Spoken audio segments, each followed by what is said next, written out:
السلام علیکم ورحمت الله وبرکاته. ټولو خویندرونو ته سلامونه او مینه. ښاد و آباد اوسئ. قدرمنو، د خپل ژوند نه خوند واخلئ. دا ژوند تېرېدونکی دی، داسې تېرېږي لکه دغه باد یا اوبه چې روانې دي او یو ځل لاړې بیا نه راځي. همدغسې دغه ژوند تېرېدونکی دی. زه تل دا خبره کوم چې مشرانو ته وایم، خویندې ورونو ټولو ته وایم چې د ژوند دغه تجربې د خپل راتلونکي د کشرانو سره شریکې کړئ. دا د خپلو کشرانو نه مه سپموئ. دا د ژوند تجربې دا چې دي دا د کشرانو دپاره ډېر څه کولی شي. په موږ خو تېر شو، ډېر څه رمولي د په دې خپل ژوند کې، د ډېرو ستونزو سره لاس و ګریوان شو، خو نه غواړم چې زموږ راتلونکی د داسې ستونزو سره لاس و ګریوان شي.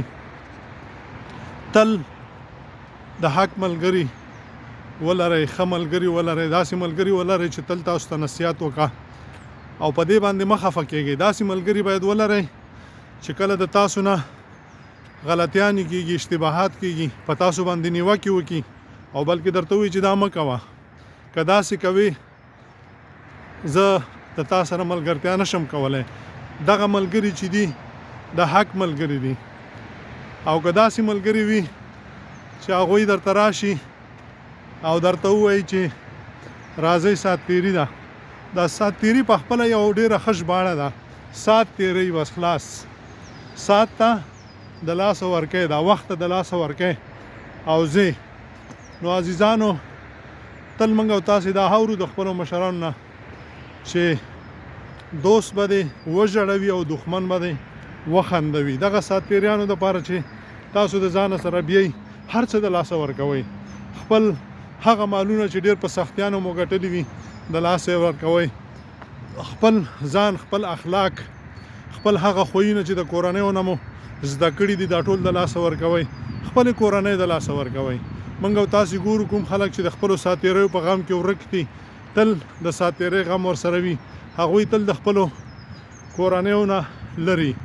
دا ځکه چې هغوی سره د خپل د سات د تېرولو غم وي.